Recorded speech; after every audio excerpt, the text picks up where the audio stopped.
Um outro lado da questão é o que está acontecendo na Inglaterra, né? Tinha acabado de mencionar, onde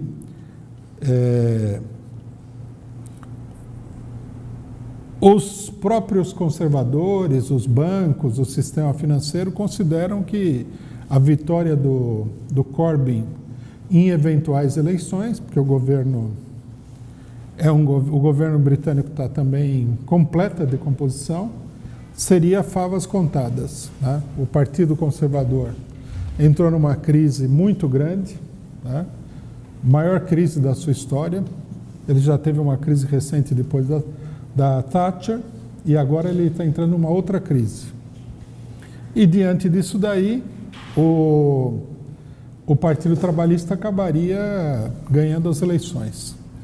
E ganhando as eleições com o candidato, né, a primeiro-ministro mais radical que o Partido Trabalhista já teve em toda a sua história, né? E o imperialismo está olhando para o acontecimento como se fosse praticamente impossível de fazer alguma coisa, né? Então nós temos aqui uma crise de grandes proporções. Quem tem acompanhado as análises que nós fazemos no sábado, tem visto que nós damos importância à análise do desenvolvimento da crise do imperialismo. Por que nós damos importância a isso daí?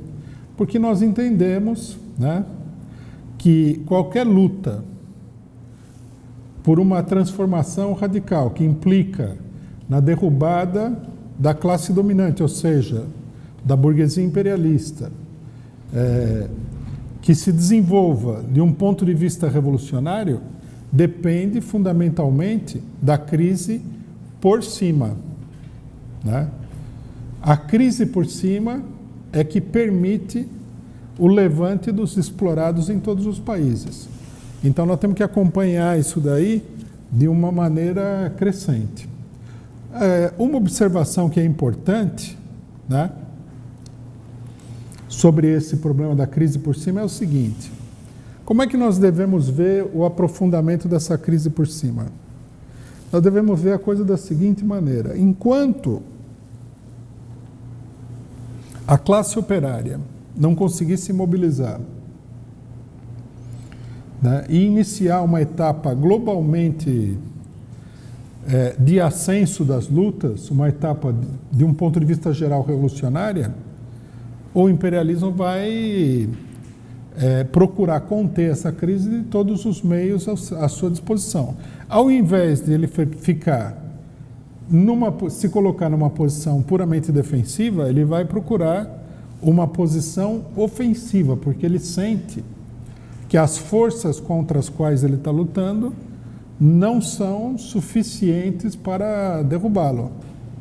Se houvesse uma situação revolucionária, como nós tivemos depois de 74, né, décadas atrás, o imperialismo procuraria manobrar com essa situação revolucionária, né, fazendo concessões até controlar a situação revolucionária para depois se desenvolver uma ofensiva. Mas nesse momento nós não temos essa situação revolucionária. A decomposição do imperialismo não tem uma contrapartida clara num desenvolvimento da luta da classe operária em escala mundial, nem em escala de país nenhum, desse ponto de vista. Todas as crises se deram sem a participação direta da classe operária. Isso significa que, à medida que o imperialismo entra em crise, até que ele se veja impossibilitado de reagir, ele vai se transformar numa força cada vez mais agressiva. Os golpes que ocorreram na América Latina, isso daí é também uma incompreensão de muita gente, são o resultado justamente do enfraquecimento do imperialismo. Quer dizer, o golpe, você derrubar um presidente de forma ilegal, extraconstitucional, etc. e tal, ela é uma demonstração de que o imperialismo não é forte o suficiente para controlar o regime político, por meios normais.